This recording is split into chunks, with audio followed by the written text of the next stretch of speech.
Tapi kan alangkah bagusnya kalau Imam Syafi'i setuju, Imam Abu Hanifah setuju, Imam Malik setuju, Imam Ahmad bin Hambali setuju. Kan lebih bagus tuh. Kapan mereka setuju? Kalau kita baca ayat minimal lebih dari 3 atau minimal 3. Lebih dari itu bagus. Itu terkait dengan hukum. Memang Imam Abu Hanifah nih, dia punya fikih yang agak lain memang dibandingkan yang lain. Maka banyak orang yang masa hidup Imam Abu Hanifah nih menganggap Imam Abu Hanifah ini punya paham yang aneh. Karena memang fikihnya hampir tidak sama dengan fikih-fikih yang lain. Tapi alhamdulillah kekuatan fikihnya itu memberikan rahmat bagi kita. Apa yang membuat agak lain pendapat Imam Abu Hanifah ini? Misalkan Imam Abu Hanifah mengatakan Al-Fatihah itu tak wajib, Pak. Al-Fatihah tak wajib dibaca. Yang wajib itu 3 ayat. Al-Fatihah tak wajib, itu kata Imam Abu Hanifah. Apa tak karena seranggawan itu dulu, Pak? Semua mazhab mengatakan zakat itu pakai bendanya, pakai kalau dia pertanian pakai pertaniannya, tak boleh dia diuangkan. Kalau zakat padi itulah dikasih. Kalau zakat emas itulah dikasih. Tidak ada yang lain, jangan diuangkan. Tapi dalam mazhab Imam Abu Hanifah boleh zakat diuangkan. Itu pendapat dia. Selain ulama menolak, dia tampil membolehkan. Alhamdulillah. Itu kan kemudahan juga. Tapi memang hadis memang Imam Abu Hanifah juga. Habis kenapa? Ya kena cemooh bagi orang-orang yang tak paham. Tapi alhamdulillah kita tak bagian dari yang mencemooh. Jadi baca surah dalam salat itu sunnah, wajib menurut Imam Abu Hanifah. Sunnah dalam mazhab Imam Syafi'i itu dibagi 2. Jadi tidak semua. Ini kan sunnah Ustaz, kalau kami kerjakan tak apa-apa. Tunggu dulu, sunnah apa yang ditinggalkan? Kalau Imam Malik memang tak ada pembagian sunnah-sunnah itu. Sunnah sholat, itulah dia. Kalau Imam Syafi'i, dia membagi ada 2 jenis sunnah dalam sholat. Yang pertama ada disebut dengan sunnah ab'ad. Yang kedua ada yang disebut dengan sunnah hayat. Apa bedanya sunnah ab'ad dengan sunnah hayat? Kalau Bapak Ibu tak ingat istilah ini pun tak apa-apa, ingat contohnya saja nanti. Kalau sunnah ab'ad ditinggalkan dia harus sujud sahwi. Kalau sunnah hayat ditinggalkan dia tak ada masalah. Artinya tidak berpengaruh sama salat. Tapi kalau sunnah ab'ad ditinggalkan dia sujud sahwi. Apa contohnya? Qunut salat subuh. Bismillahirrahmanirrahim. Ini kita melanjutkan kaji fikih kita, fikih al-mazhabil arba'ah, tentang qiraatul surah ba'datil Fatihah, tentang cara membaca surah dalam melaksanakan salat setelah Al-Fatihah. Thumma yaqra' ba'dal Fatihati suratan wa dzalika sunnah. Dan setelah membaca Al-Fatihah itu membaca surah. Wa dzalika sunnah. Dan itu hukumnya sunnah. Tapi ada juga yang mengatakan wajib, Pak. Jadi baca surah itu ada juga yang berpendapat baca surah itu wajib. Mazhabnya Imam Abu Hanifah. Imam Abu Hanifah mengatakan wajib, dan kewajiban itu 3 ayat. Jadi kalau Bapak Ibu ingin keluar dari perbedaan, misalkan semua mazhab setuju gitu, paling tidak bacalah surah itu lebih dari 3 ayat. Karena kalau kurang dari 3 ayat, Menurut Imam Syafi'i sah. Menurut Imam Malik sah. Menurut Imam Ahmad bin Hanbal sah. Tapi menurut Imam Abu Hanifah tidak sah. Minimalnya 3. Maka paling sedikit bacalah 5. Maka 3 itu sedikit dia. Yang banyak itu 1. 3 itu sedikit. Yang banyak 1.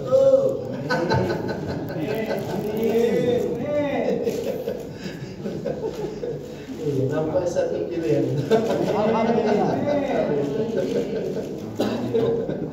Salah tu. Minimal 3 tu. Jadi kalau Bapak Ibu mau membaca surah apapun itu, apalagi dia surah yang panjang, dia Ar-Rahman, Al-Waqiah, Yasin, Al-Muluk dan segala macam, nah paling tidak bacalah 3. Jadi ini terkait dengan kaji kita yang beberapa waktu yang lalu, kalau tidak salah itu sudah disampaikan juga. Kalau surah yang panjang itu, buatlah dia di 2 rakaat itu surah saja. Jangan sempat surah yang panjang itu kita baca di rakaat pertama, rakaat kedua yang kita ambil surah yang lain. Karena minimalnya 3. Kita hafal Yasin, tapi cuma hafal 7 misalnya, 7 ayat. Atau misalkan 6 ayat. Nah, buatlah rakaat pertama 3 ayat, rakaat kedua 3 ayat, selesai. Jangan sempat 6 ayat dibaca di rakaat pertama, habis itu selesai, rakaat kedua apa yang dibaca ya? Qul huwallahu ahad. Dibaca ayat untuk makmum, Ustaz. Untuk makmum ini. Kalau kita salat seorang, kalau makmum dia ikut imam saja. Tinggal baca imam. Kalau bapak diminta untuk jadi imam, gitulah caranya. Saya mau baca Al-Muluk Ustaz, tapi hafal cuma 7 ayat. Bolehkah 7 ayat itu saya buat di rakaat pertama, habis itu rakaat kedua saya buat Qul huwallahu ahad. Tak boleh, jangan. Nanti ada adab-adab baca surah itu. Jadi kalau 7 ayat, buat saja rakaat pertama 4, rakaat kedua 3, selesai. 7. Boleh nanti putus begitu. Kata Imam Abu Hanifah minimal 3. Kalau kita ingin keluar dari perbedaan tadi Pak ya, kalau ingin keluar. Tapi kalau mau saya ini cuma ikut Imam Syafi'i, tak peduli pendapat yang lain, 1 ayat pun boleh Pak, 2 ayat pun boleh. Tapi kan alangkah bagusnya kalau Imam Syafi'i setuju, Imam Abu Hanifah setuju, Imam Malik setuju, Imam Ahmad bin Hanbal setuju. Kan lebih bagus tuh. Kapan mereka setuju? Kalau kita baca ayat minimal lebih dari 3 atau minimal 3. Lebih dari itu bagus. Itu terkait dengan hukum. Memang Imam Abu Hanifah nih, dia punya fikih yang agak lain memang dibandingkan yang lain-lain. Maka banyak orang yang masa hidup Imam Abu Hanifah nih menganggap Imam Abu Hanifah ini punya paham yang aneh. Karena memang fikihnya hampir tak sama dengan fikih-fikih yang lain. Tapi alhamdulillah kekuatan fikihnya itu memberikan rahmat bagi kita. Apa yang membuat agak lain pendapat Imam Abu Hanifah ini? Misalkan Imam Abu Hanifah mengatakan Al-Fatihah itu tak wajib Pak. Al-Fatihah tak wajib dibaca. Yang wajib itu 3 ayat. Al-Fatihah tak wajib, itu kata Imam Abu Hanifah. Apa tak kena serang kawan itu dulu Pak? Semua mazhab mengatakan zakat itu pakai bendanya, pakai kalau dia pertanian pakai pertaniannya, tak boleh dia diuangkan. Kalau zakat padi itulah dikasih. Kalau zakat emas itulah dikasih. Tidak ada yang lain, jangan diuangkan. Tapi dalam mazhab Imam Abu Hanifah boleh zakat diuangkan. Itu pendapat dia. Selain ulama menolak, dia tampil membolehkan. Alhamdulillah. Itu kan kemudahan juga. Ini memang hadis memang Imam Abu Hanifah juga. Habis kenapa? Ya kena cemooh bagi orang-orang yang tak paham. Tapi alhamdulillah kita tak bagian dari yang mencemooh. Jadi baca surah dalam sholat itu sunnah, wajib menurut Imam Abu Hanifah. Sunnah dalam mazhab Imam Syafi'i itu dibagi dua. Jadi tidak semua ini kan sunnah Ustaz, kalau kami kerjakan tidak apa-apa. Tunggu dulu, sunnah apa yang ditinggalkan? Kalau Imam Malik memang tak ada pembagian sunnah-sunnah itu. Sunnah sholat, itulah dia. Kalau Imam Syafi'i, dia membagi ada dua jenis sunnah dalam sholat. Yang pertama ada disebut dengan sunnah ab'ad. Yang kedua ada yang disebut dengan sunnah hayat. Apa bedanya sunnah ab'ad dengan sunnah hayat? Kalau Bapak Ibu tak ingat istilah ini pun tak apa-apa, ingat contohnya saja nanti. Kalau sunnah ab'ad ditinggalkan dia harus sujud sahwi. Kalau sunnah hayat ditinggalkan dia tak ada masalah. Artinya tidak berpengaruh sama sholat. Tapi kalau sunnah ab'ad ditinggalkan dia sujud sahwi. Apa contohnya? Kunut sholat subuh. Kalau kami tak hafal Ustaz, nah itu Bapak Ibu yang dirahmati Allah. Ada fikih yang mudah, tapi jangan pakai istilah memudah-mudahkan. Mudah boleh, memudah-mudahkan jangan, tak boleh. Syariat itu mudah, tapi jangan dimudah-mudahkan. Apa bedanya mudah dengan dimudah-mudahkan? Kalau dalam sholat yang disebut dengan mudah, misalkan kalau kita contohkan di sholat subuh, Pak ya, sholat subuh yang itu ada doa kunut dalam mazhab Syafi'i. Ini pandangannya pandang mazhab Syafi'i, bukan pandang mazhab Imam Malik yang lain. Dalam mazhab Imam Syafi'i, kalau tak subuh, kalau tak subuh tak boleh. Kalau tak kunut di sholat subuh, kalau ditinggalkan dengan sengaja batal. Kalau lupa sujud sahwi. Tapi kini memang Pak ada jamaah yang sebenarnya dia mencoba untuk fokus dalam satu pandang, tapi dibuka kaji dengan banyak hal sehingga jamaah itu pusing palanya. 4 ustadz, 4 ceramahnya, 4 pula pendapatnya. Undang ustadz pertama, apa kecil ustadz itu? Bapak Ibu yang dirahmati Allah, kalau kita sholat subuh harus berkunut. Kalau tak kunut, subuh batal. Kata ustadz kedua, Pak. Minggu kedua ustadz kedua. Kata ustadz itu, Bapak Ibu, sesungguhnya Rasulullah dulu pernah kunut, tetapi Rasulullah tinggalkan. Dan Rasulullah tidak kunut lagi, maka subuh tidak perlu pakai kunut. Yang subuhnya kunut, sesungguhnya dia telah mengadakan amalan yang Nabi telah tiadakan amalan itu. Pusing kepala jemaah. Kata Ustaz yang ketiga, Bapak Ibu mau kunut atau tak kunut sah. Pusing lagi kepala jemaah. Maka banyak jamaah ini pulang ngaji bukan senyum dia, Pak, ke klinik dia. Apa ke klinik Ustaz? Cek tensi. Kenapa cek tensi? Karena ceramah Ustaz kini aneh-aneh Ustaz. 4 Ustaz, 4 modelnya, 4 pula pendapatnya. Pusing kami mau pakai yang mana. Maka saya dudukkan dulu perkaranya. Ini kalau dipandang dalam mazhab Syafi'i ya. Kalau Bapak Ibu ingin memandangnya dengan mazhab yang lain, silakan. Tapi kalau kita memandangnya dalam mazhab Syafi'i, Kami masih bingung Ustaz, kami ini mazhab apa? Mazhab Syafi'i atau bukan? Nah, cirinya begini saja. Ingin mendeteksi, ingin mengetahui kita ini mazhab apa. Bapak Ibu baca Al-Fatihah pakai bismillah jahar atau tidak?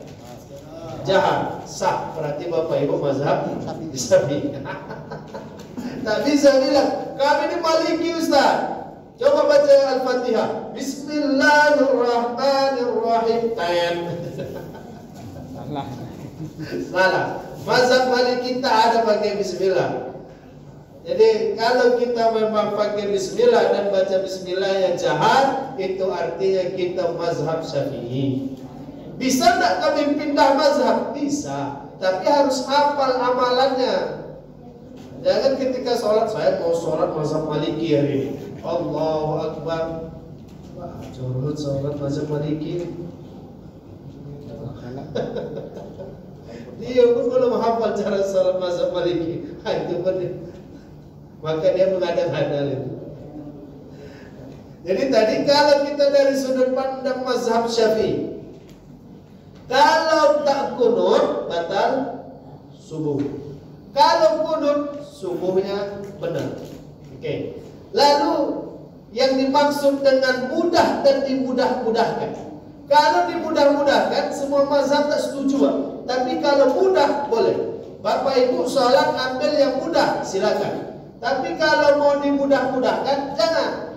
Apa contohnya? Kunut. Ustaz, kami ini bermazhab Syafi'i. Iya. Tapi kami tak hafal kunut. Maka kami tak perlu kunut di sholat subuh. Karena ceramah Ustaz yang kemarin itu ada kami undang di pengajian kami. Kata Ustaz itu tak mengapa subuh kalau tak kunut. Yang tak boleh itu Ustaz tak subuh. Tak apa subuh kalau tak kunut. Kata Ustaz itu. Maka walaupun kami bermazhab Syafi'i, kami tetap tidak berkunut. Karena kata Ustaz yang kemarin ceramah, boleh subuh tanpa kunut. Itu namanya memudah-mudahkan. Kalau mau didudukkan mazhab Syafi'i, begini pahamnya. Subuh laksanakan, kunut kerjakan. Tapi kami tak hafal. Kan masalahnya gitu. Orang tak mau kunut ini kadang karena tak hafal, Pak. Hafalnya cuma satu saja. Memang satu itu harus dihafal loh. Setelah dihafal jangan cuma dihafal. Setelah dihafal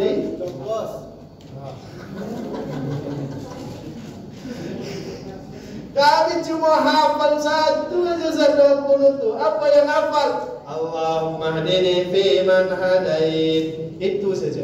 Sedangkan kami ini kami paham kalau kami ini sholatnya ingin kunut bermazhab Syafi'i, tapi kami tak hafal. Dapat kamilah kajian. Kata Ustaz itu boleh subuh tanpa kunut. Pas lah. Kunut kami tak hafal. Ada pendapat tak mengapa subuh tanpa kunut. Mantap betul kaji itu. Itu aja lah kami amalkan Ustaz. Tak boleh, Pak.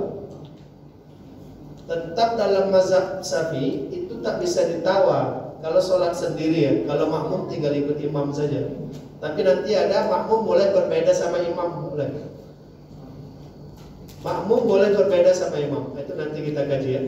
Jadi ketika kita sholat sendiri atau kita melaksanakan sholat berjamaah tapi bersama keluarga misalkan, dan kita sepaham di keluarga itu, maka Bapak Ibu yang dirahmati Allah, kunutlah walaupun Bapak Ibu tidak hafal. Gimana caranya Ustaz kunut tapi tak hafal? Sami Allahu liman hamidah. Allahumma hdini fi man hadait. Allahu Akbar. Nah, ternyata Bapak Ibu boleh buka mazhab Syafi'i, kitab mazhab Syafi'i yang viral itu Al-Um sama Majmu'. Tapi nanti kitab I'anah banyak kitab-kitab mazhab Syafi'i. Di situ Bapak Ibu dirahmati Allah, memang masyhur doa kunut itu adalah Allahumma hdini fi man hadait. Tetapi bukan itu satu-satunya doa kunut. Illam tahfaz. Kalau kita tak hafal dalam kunut itu, ya'ti bidu'ail akhar, datangkan doa yang lain boleh. Awak cuma hafal satu tadi. Allahumma hdini fi man hadait. Yang kedua tak hafal, yang ketiga apa lagi? Dua tak hafal, tiga tak hafal. Yang ingat cuma satu. Begitu Allahumma hdini fi man hadait, apa lagi taknya yang mau dibaca ni? Ingat doa apa yang hafal? Waduh, doa yang kami hafal Ustaz. Apa? Rabbil firli dzunubi wa liwalidayya warhamhuma kama rabbayani shaghira. Baca. Boleh Ustaz, boleh. Apa lagi yang hafal? Ada Ustaz. Satu lagi doa yang kami hafal. Apa tu? Rabbana atina fid dunya hasanah. Baca. Wa qina adzabannar. Sallallahu alaihi sayyidina Muhammad. Alhamdulillahi rabbil alamin. Allahu akbar. Itu yang betul. Itulah yang dimaksud dengan mudah. Bukan dimudahkan. Yang dimudah-mudahkan itu apa? Dia tak hafal kunut, dia tinggalkan kunut. Itu memudah-mudahkan. Yang mudah boleh, mudah-mudahkan tak boleh. Mudah-mudahan boleh. Kan sikit-sikit aja bedanya. Mudah, memudah-mudahkan sama mudah-mudahan. Jadi kalau mau kunut silakan dalam pandang mazhab Imam Syafi'i. Itu kalau tak dibuat sujud sahwi. Tapi kalau mazhab yang lain itu tidak memakai kunut. Yang sepakat itu kunut nazilah. Itu sepakat. Semua mazhab pakai kunut nazilah. Apa itu kunut nazilah? Kunut dalam hadis surat Imam Al-Bukhari disampaikan kunut dalam keadaan yang tidak aman. Misalkan sekarang ini kunut nazilah untuk saudara-saudara di Palestina yang tadi dipimpin oleh imam doanya dan kita aminkan, dibuat dia di kunut nazilah boleh. Lalu kita mengaminkan. Tak bisa kami diam saja, tidak boleh. Itu nanti kalimat amin itu dalam mazhab Syafi'i sunnah hayat. Yang apabila dia tidak dibaca tak mengapa. Tak disebut amin tak apa. Yang penting amin itu manu-manu kaji balik ke situ. Maksudnya lari ke mana-mana kaji balik juga ke situ. Jadi baca surah itu sunnah, wajib menurut Imam Abu Hanifah. Berapa ayat? 3, minimal 3. Dalam mazhab Imam Syafi'i bebas. Kemudian wal mustahab ay yaqra fi subhi bi tiwal mufassal lima rawi anna Nabiy sallallahu alaihi wasallam qara'a fiha bil waqi'ah. Yang paling bagus yaqra fi subhi, di salat subuh. Ternyata setiap sholat itu ada suruh-suruh yang bagus untuk dibaca. Ini poin pertamanya ya. Tapi nanti kami tak hafal Ustaz surah-surah yang lain itu. Jangan kami hafal cuma Qul huwallahu ahad, Qul a'udzu birabbil falaq. Itu aja yang kami hafal Ustaz. Aja dia. Bolehlah dibawa sholat. Tapi kalau bisa ini dibedakan. Untuk sholat subuh bintiwalil mufassal, baca surah yang panjang yang hafal. Jadi dari sekian banyak surah yang kita hafal, kita kan tahu mana yang panjang surah itu. Nah itu yang kita bawa di sholat subuh. Kalau sholat sendiri ya, tapi kalau berjamaah ikut imam saja. Kalau sholat sendiri hafal kita, misalkan saya itu cuma hafal ada 5 surah. Tengoklah 5 surah ini mana yang paling panjang dia. Oh, surah yang paling panjang saya hafal itu adalah Al-Fil. Al-Fil. Kalau Al-Fil yang paling panjang berarti yang lain juga. Tapi jadilah. Alhamdulillah. Karena ada hadis Nabi, hadis Nabi sahabat Nabi itu yang dia suka baca surah Al-Ikhlas kan. Sering dia baca surah Al-Ikhlas. Ditanya oleh Nabi, kenapa sering kau baca surah ini? Apa jawabannya? Uhibbu hadhihi surah. Aku cinta sama surah ini. Lalu apa kata Rasulullah? Uhibbuka iyyaha tadkhulukal jannah. Engkau suka dengan surah ini, kesukaanmu itu akan membuatmu menjadi ahli surga. Saya rasa kita punya surah kesukaan juga. Masing-masing kita punya surah yang favorit, yang suka gitu. Cuma kadang tak suka tapi tak hafal nanti. Ustaz saya suka surah Ar-Rahman. Hafal Pak? Enggak. Jadi ada yang suka gitu. Jadi ketika ada surah yang mana kita tengok tadi, oh inilah yang panjang, yang banyak ayatnya, itulah yang kita baca. Bawalah dia di sholat subuh. Jadi untuk sholat subuh itu paling bagus dibaca surah yang panjang. 5 rawi diriwayatkan anak Nabi sallallahu alaihi wasallam, Rasulullah sallallahu alaihi wasallam qara'a fiha bil waqi'ah. Rasulullah sering di sholat subuh itu membaca surah Al-Waqi'ah.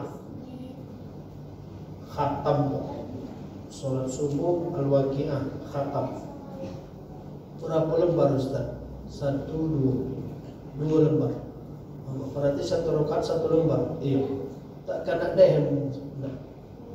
Tak ada dehem-dehem. Kalau kini banyak betul dehem Ustaz. Awak baca satbi saja udah begini makmum.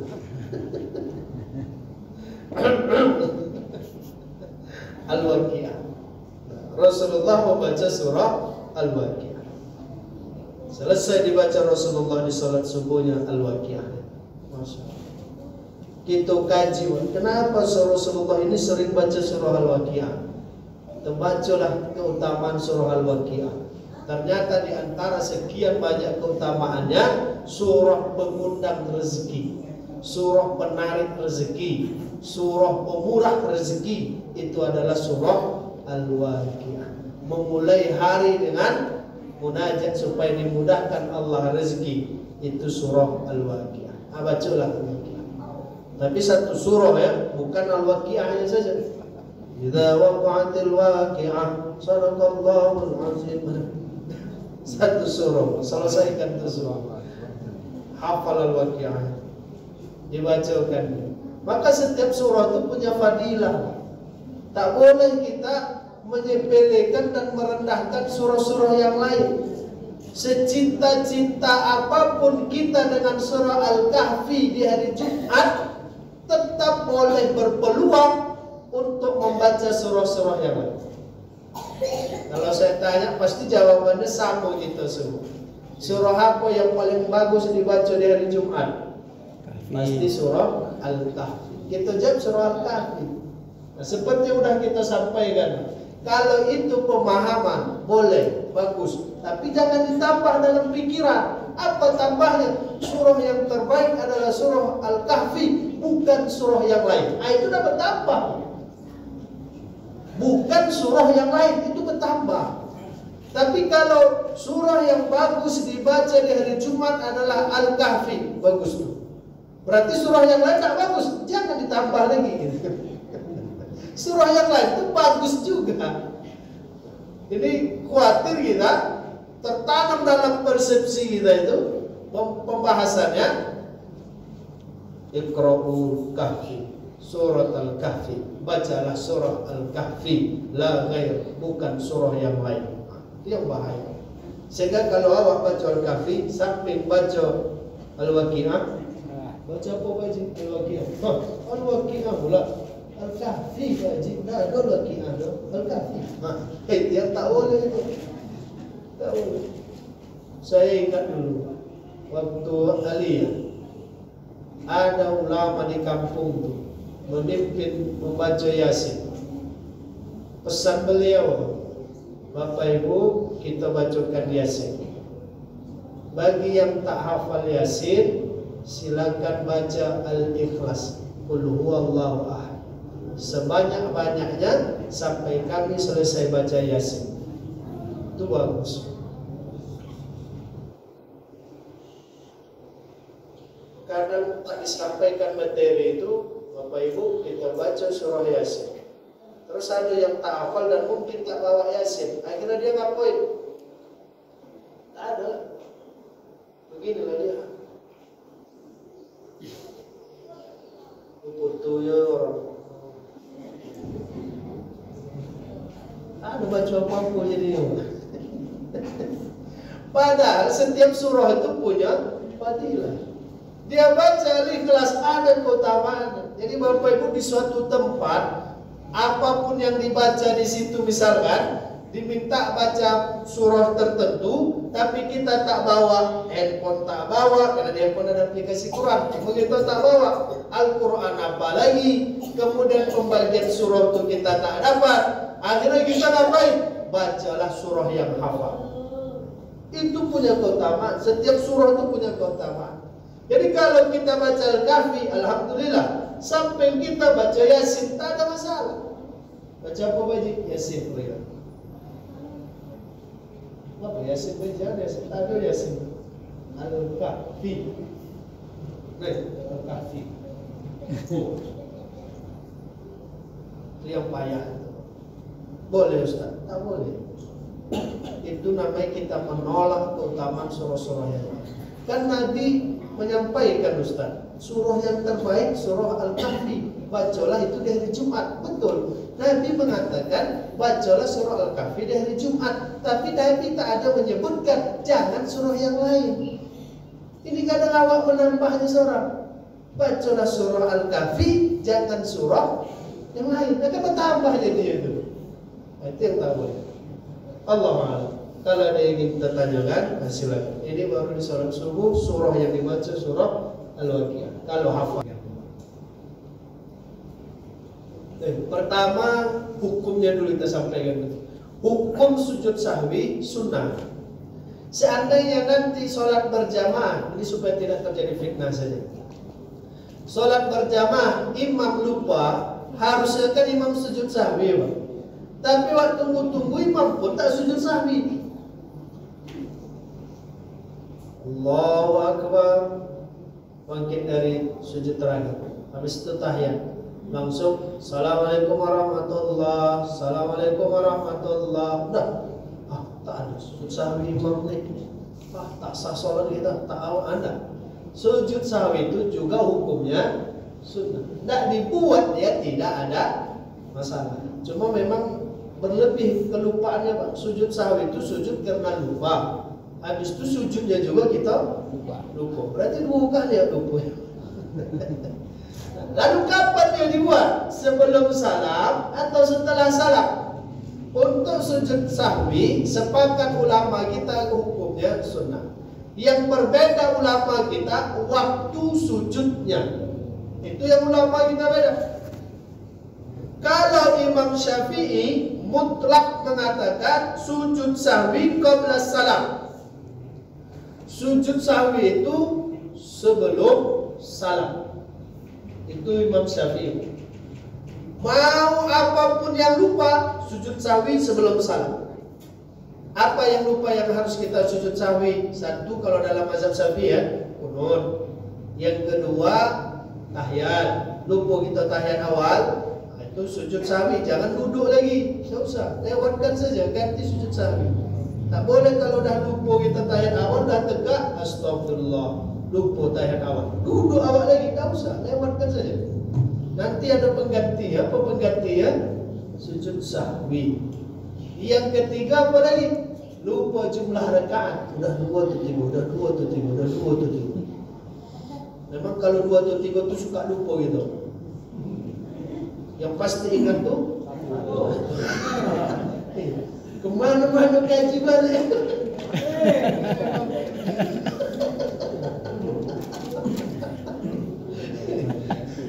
Nomor keberuntungan. Udah lupa kita jumlah rakaat dah 2 atau 3, maka sujud sahwi. Kapan dia dibuat? Sebelum salam. Mutlak sebelum salam. Apa bacaannya? Subhana man la yanamu wa la yasbu. Berapa kali? 2 kali sujudnya. Allahu Akbar. Bil alamina innaka hamidum majid. Sujud sahwi. Allahu Akbar. Subhana man la yanamu wa la yasbu. Boleh sekali, boleh 3 kali. Habis itu bangkit. Allahu Akbar. Baca doa duduk di antara 2 sujud. Allahu Akbar. Subhana man la yanamu wa la yasbu. Allahu Akbar. Assalamualaikum warahmatullahi. Assalamualaikum warahmatullahi. Sujud itu mengampuni semua yang kurang-kurang yang lupa tadi. Itu hebat. Jadi apapun yang salah tetap sujud itu sebelum salam. Itu mazhab Imam Syafi'i. Kalau mazhab Imam Malik dibedakan. Apa perbedaannya? Kalau dia berkurang, maka sujud sahwi itu sebelum salam. Kalau sholat itu berlebih, maka sujud sahwi itu setelah salam. Cuma kan agak bingung gitu mengingat-ingat nih Pak. Iya berkurang. Kok lebih kurang?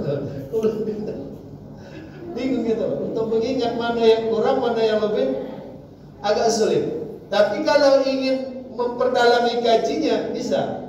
Kalau berkurang, sujud sahwinya sebelum salam. Sholat ya, sholat ada gerakan-gerakan yang berkurang, itu maksudnya. Itu sujud sahwinya sebelum salam. Kalau sholat kita gerakannya berlebih, bacaannya berlebih, maka sujud sahwinya setelah salam. Ini perlu diingat. Macam kaji dulu Pak, yang gerak-gerak telunjuk nih. Gerak-gerak telunjuk ini kan satu mazhabnya yang menggerakkan telunjuk yang sering-sering itu mazhab Imam Malik. Gerak dari awal. Tapi begini, yang perlu diingat itu yang gerak-gerak juga itu Imam Ahmad bin Hanbal. Imam Ahmad bin Hanbal juga menganjurkan gerak telunjuk, tapi setiap ada lafaz Allah. Asal ada lafaz Allah dari tahiyat sampai akhir, jumpa lafaz Allah, telunjuk itu diangkat. At-tahiyatul mubarakatuh sholawatut thayyibatun lillah. Ada Allahnya. Tutup lagi. Assalamualaikum ayyuhan nabi wa rahmatullah. Ada Allahnya. Tutup lagi. Assalamualaikum wa ala ibadillah. Tutup lagi. Cuma kan tayang ini. Kan terlewat. Kadang belum lagi udah terangkat dong. Kadang terlewat apa ya. Tapi tadi kalau mau dikaji bisa. Apa contohnya yang kurang? Misalkan lupa tahiyat awal. Kalau lupa kita tahiyat awal, kan sholatnya berkurang. Maka lakukan sujud sahwi itu sebelum salam. Kalau berlebih, apa contohnya berlebih? Tahiyat awalnya dia buat 2 kali mungkin lah. 1. Atau rakaatnya yang berlebih. Udah 3 rakaat di sholat maghrib, tapi dia lupa. Akhirnya dia tegak lagi. Allahu Akbar, Subhanallah kata makmum. Kenapa? Udah berlebih. Harus udah 3 itu. Dia tegak lagi, dia berlebih. Subhanallah kata makmum. Agak diintip sedikit. Itu berlebih. Duduk. Yang begitu, yang berlebih sujud sahwinya setelah salam. Nah, di situ perbedaannya. Tapi Ustaz, ini masalah imam. Kalau sudah ditegur, apakah nanti dia harus melakukan sujud sahwi? Kalau sudah ditegur makmum, ya. Subhanallah, walaupun dia sudah berdiri, tapi dia turun lagi, tanya dia kan, apakah itu nanti dia suruh sujud sahwi juga? Kalau sujud sahwi itu namanya yasamma sujudus sahwi li'annahu yansa sahwan. Dinamakan dia sujud sahwi karena dia ada yang terlupa dalam sholat. Jadi kalau dia terlupa, dia sujud sahwi. Kalau udah digantinya untuk tahiyat awal, dia terlupa, habis itu terlewat, ya. terlewat, itu diganti. Kalau tidak sempat terlewat, itu tak ganti. Misalkan dia harusnya ruku. Inna syani'aka huwal abtar. Harusnya ruku, cuma terlanjur dia mau sujud. Allah, sujud. Begitu takut. Ya, tapi kalau dia sudah Karena belum terlewat. Kalau udah terlewat, dia tersujud dia. Allahu Akbar. Ingat dia ruku belum lagi. Makin ruku, nanti sujud sahwi. Kenapa? Udah terlewat. Kalau udah terlewat, gerakannya dia ganti dengan sujud sahwi. Tapi kalau belum, enggak usah. Macam tahiyat awal ya. Tahiyat awal. Asyhadu an la ilaha illallah, asyhadu anna Muhammadar Rasulullah, Allahumma shalli ala Muhammad. Tutup. Allahumma shalli ala sayyidina Muhammad. Nah, itu tahiyat Bapak Ibu yang sering Bapak Ibu baca ya. Habis itu harusnya kan begitu Pak, baru tegak. Ini enggak. Habis sujud kedua harusnya tahiyat, dia bangkit. Allah. Pas begini ingat tahiyat awal. Nah, itu tak ada sujud sahwi. Karena tak lewat. Allah. Sujud duduk. Boleh. Tapi kalau udah lewat Allah, udah begini ingat dia. Jangan bertahan begini. Tegak ya. Nah, nanti ganti dengan sujud sahwi. Kalau udah terlewat dia diganti. Tapi kalau belum, enggak. Satu lagi Ustaz, ini saya pernah dengar katanya kalau tahiyat awal itu kalau terlupa nggak ada masalah, karena itu bukan wajib. Apa benar? Langsung aja mau sujud sahwi kan? Nah, disitulah mungkin dia pendapat dalil akal. Dalil akal mungkin. Yang dimudah-mudahkan. Bukan Rasulullah, pastilah. Tak mungkin ulama mazhab ini buat dalil-dalil seorang, kan? Ada didasarkan dengan amalan-amalan Rasulullah Sallallahu Alaihi Wasallam. Jadi kalau ada yang berpendapat kalau udah lewatlah, tak perlu sujud sahwi. Rasa-rasanya kalau dalam kaji mazhab tidak. Satu lagi Ustaz, ini sedikit lagi masalah yang 3 ayat tadi. Bolehkah untuk surah Al-Fatihah kalau kita masuk hanya 3 atau harus kita laksana kita sapi ini ya? Ya, tak boleh kalau sapi. Ada 3, yang 3 tadi itu apa? Tapi 3 ayat. Ayat. Nah, Surah. Yang 3 ayat itu surah. Surah boleh kita baca minimal 3 ayat. Tapi kalau Al-Fatihah dalam mazhab Syafi'i tuntas. Harus tuntas. Kecuali masbuk ya. Nah, kalau masbuk baru lagi awak sampai Ar-Rahman Ar-Rahim, Allahu Akbar kata imam. Nah, itu boleh kita putuskan Al-Fatihah, kita ikut rukuk sama imam. Karena perintah berjamaah itu perintah mengikut imam. Apa kata Rasulullah? Ju'ilal imam liyutamma bih. Imam itu diadakan untuk kalian ikuti. Dan itulah yang dipakai oleh mazhab Syafi'i. Meskipun nanti ada 1-2 orang murid Syafi'i yang mengatakan sempurnakan, tapi dengan catatan sudah mendekati mau akhir. Misalkan dia sampai ihdinas siratal mustaqim, imam ruku, tuntaskanlah. Tapi kalau masih alhamdulillahirabbil alamin, Allahu akbar kata imam, mau tuntas kan? Tak kejar. Katanya ada boleh 3 gerakan katanya. 3 gerakan imam ya? Iya. 3 itu minimal. Paling sedikit 3. Paling banyak 1. Insyaallah. Gimana? Kalau kayak di samping kita lupa kan sawinya. Kalau sujud sahwi lupa, dalam mazhab Syafi'i sujud sahwi sunnah. Kalau dia lupa maka tak ada masalah. Ingat kami Ustaz, pas kami mau ke pasar. Begitu di pasar ingat, astagfirullah lupa sujud sahwi. Sujud tak kami di situ? Jangan, tak boleh. Tapi kalau masih di dekat pintu boleh kan? Nanti ketentuannya ada yang jarak ingatnya sebentar atau lama. Kalau dalam mazhab Imam Syafi'i sebentar itu masih boleh. Misalkan assalamualaikum warahmatullahi, assalamualaikum warahmatullahi, astagfirullahaladzim, astagfirullahaladzim. Rasa-rasanya belum sujud sahwi. Boleh disujud situ guys. Itu masih dekat jaraknya. Tapi kalau sudah jauh jaraknya, jangan. Biarkan saja dia lewat. Istinaf istilah. Nah.